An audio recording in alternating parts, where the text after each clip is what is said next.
Ja, also das alte Bewahren, das gefällt uns einfach alles, was alt ist.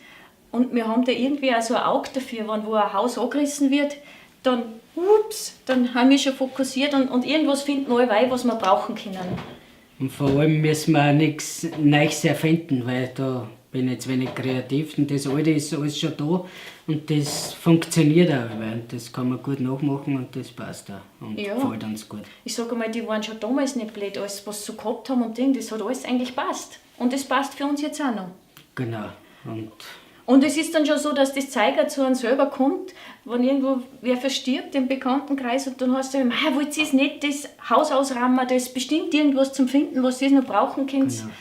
Das kommt jetzt schon eigentlich zu uns, das Alte. Und wir bauen da die Häuser so danach, wir haben neu gebaut auch, aber alles auf alt.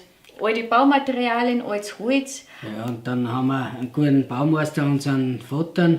Genau. Der ist auch vom alten Schlag, der kennt sich auch aus, wie das ist früher, wie wir es gebaut haben, die Techniken. Und der macht uns das auch. Der hat auch bei mir Stuckatur und macht so, wie man es will und ein Gewölbe. Und dann wirkt das auch wieder alles auf alt. Okay? Genau.